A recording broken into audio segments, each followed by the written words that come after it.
goofier topics like that girl who was banned for queefing into her mic. And by the way, she was kind of a pioneer, like an actual innovator in the field. She was like the Tesla of farting. And the queef queen actually started a trend on Twitch for a little while, where recently ASMR streamers were farting into their mics for sub goals. So unfortunately for the valedictorian of vaginal air expulsion, she was just a little That's kind of disgusting, though. She just was ahead of her time.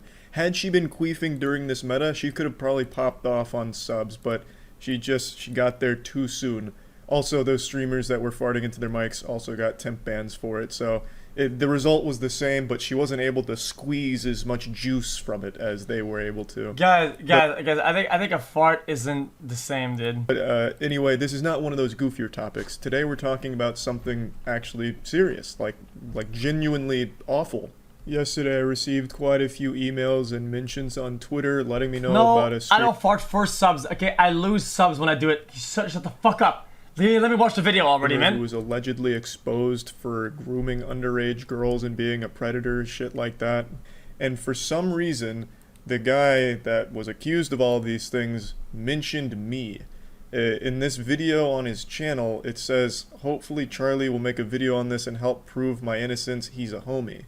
I don't know if this is about me, but a lot of people seem to think that it was. I want to make it clear, I don't know this guy, so I haven't defended him or anything like that, and I don't know why people are emailing me asking why I'm defending him when I haven't done or even said anything about this until right now. Jesus, it's important to know that all of these already. are just allegations at the moment. Nothing is proven, but seems like some pretty hard evidence. This isn't just some Twitter dog shit where one anonymous account says, in 2013 at MegaCon Orlando at the washing machine enthusiast booth, Soda Poppin was groping on my nutsack, fondling it a little bit aggressively. It felt good at first, then it got a little weird when he started tugging on my nutsack hairs, and ever since then I haven't been the same. Soda Poppin's a predator. It's not just baseless nonsense or anything. There's real evidence against the streamer for the things that they're being accused of. So since that video title has led people to believe that I'm somehow involved in this whole thing, I thought it was at least worth talking about. So I want to go over the full lore of the situation, as well as some things about it that just don't add up about all of it.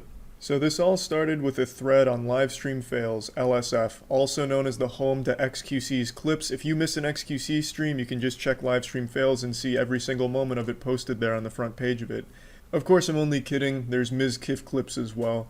But last night there was an anomaly. Some kind of fucking solar eclipse had occurred on Livestream Fails where the top post wasn't xQc or Ms. Kiff. It was this. And it's about this user talking about their experience with a streamer. And you can read it for yourself, but the gist of it is they were following this channel in 2018 and randomly decided to check in on them that evening. And he believes that his name must have sounded similar to a girl's name on the platform because the streamer reached out asking if they were a girl and asking to chat, and then the following ensued. I'm blurring out the streamer's name everywhere just in case this all does turn out to be false, a hoax, or even worse, a malicious attempt to ruin one innocent person's career. So I just want you to keep that in mind, that's why I'm doing that, just because none of this is completely confirmed beyond a shadow of a doubt.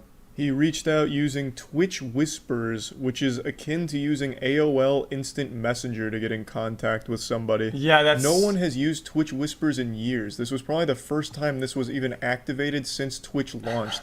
Nobody uses Whispers, so call this guy old-fashioned. This was pretty wild. I didn't even know this even still existed. It's an archaic system. More people use carrier pigeons than Twitch Whispers. But as you can see, he gets in touch. Are you a girl? Yes. Why do you ask? Want to DM on Discord, and then tries to add them. So they decide to add them on Discord, and this is the conversation they have. He asks what state and how old they are, so basically some Omegle shit, ASL, age, sex, location. They respond with 17, 18 soon. Streamer says, really nice, young, I like that. I could fly you to me, maybe. And then the conversation really starts to look like something you'd hear Chris Hansen reading. They ask when they started to follow. They say, check in the chat and I'll type something. So the streamer responds with, when you were a teenie then, hee.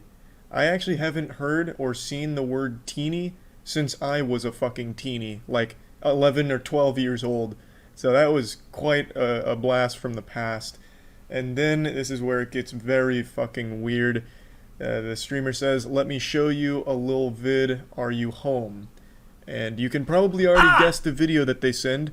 I'll go ahead and spoil the surprise. It is not an EDP situation where he sends a picture of his shit. He sends no shit pics. This is a video of him jerking off, beating on his meat. Just playing the skin flute. Obviously won't be showing even a pixel of that video. From there they say, "Would you love it, honey, if you could sit on me and feel my hard dick in your pussy? Hee hee." Bunch of hearts. Well, that's kind of sweet, right? I mean, that's like Valentine's Day kind of shit right there. And then he says that he's horny, as if that was a secret. I mean, there's nothing left to the imagination here. I mean, he sent a video of him jerking off. I would imagine there's some horniness levels reaching critical mass. You go in fucking nuclear meltdown mode of horniness. Then again, it would feel so good for you, baby. Would you like to, babe? And then that's when the poster says, "I'm making an LSF thread right now. You like what makes somebody do this? I don't get it though. Grooming young girls. I'll get you banned everywhere." So he basically just says that he's making the thread about all of this. And then in response to him revealing that he is not a 17-year-old girl and is in fact going to be reporting this behavior on Reddit, the streamer responds with something I can't show anything of because he drops the N-word a few times, but he basically says, "I knew you were fake," and then says the N-word quite a few times. So I'm not showing any of that. Why? But that's where those screenshots end. He then gives a little evidence to prove that the Discord account that he's sharing in the screenshots belongs to the streamer. And that's kind of where that interaction completed. In the comments, other people were finding video clips where the streamer was asking how he can delete every video on his hard drive at the push of a button once all of this was coming to light. It seemed like he really wanted to find a program to scrub his hard drive of all of his videos all at once, which is a little weird. Some of his old tweets were dug up where he was talking about having sex with 14-year-olds is less of a crime than stealing Coca-Cola, as well as some other really fucking gross tweets. But I'd like to talk about a few things here. On LSF, there has been a few times in the past where a poster has made a thread about a streamer they don't like, accusing them of some horrible things that turned out to be completely false. Even though the evidence made a lot of sense, they'd have like screenshots of shit.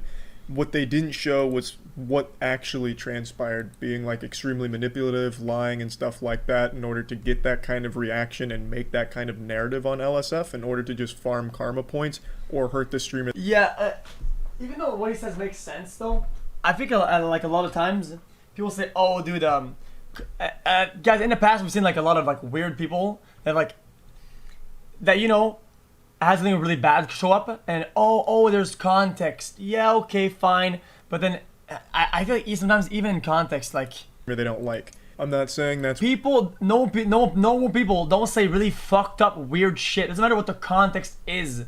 People that are normal don't say weird ass shit. It's just that simple. what happened here. End I'm of just story. saying this kind of thing No, and it was like, yeah, but no, there's no but. It really just it ends right there. That's has it. happened in the past and was proven to be a hoax. Like the fucking Bigfoot or Satchmo, shit like that. Right now, this is the only post and only person talking about this streamer like this. I can't find anything else from anyone sharing a similar experience they've had with this streamer or anything even close to this kind of experience with them, which strikes me as a little odd because if he is grooming underage girls so actively that he would reach out to someone in his chat he thought was a girl based on just their Twitch name, you would think there'd be other victims that would come forward and share a similar experience with this person, but I haven't seen anything like that. It is possible that this is just so new that no one else has had a chance to come forward with that kind of information. This is less than a day old, so that's definitely a possibility, but it does strike me as odd that he's so active that he'll reach out to someone that he even has like a small fucking smell of a female in his chat and reach out and like start jerking off to them. That it would only be this one isolated incident. That would strike me as like a pattern, not just like a one-time thing. So I would have expected more people to have similar stories, but I haven't seen anything like that yet. So for now, this is all we have to go off of. And the tweets are extremely suspicious, but what really strikes me as odd is that the profile picture is like the stereotypical neckbeard thing, like very self-aware neckbeard anime weeb. It really seems like a parody account. On Twitter, there are people that are open pedophiles. Like, that's not uncommon for Twitter, but it strikes me as weird that the profile pic would be like the neckbeard people make fun of, like the anime shit neckbeard thing while saying these things. It really seems like it was supposed to be satire, and I don't know if it is or not. Either way, it's dog shit satire, but the account's been deleted, so I can't really go through and look at all of it myself. There's only a couple screenshots of the individual tweets now.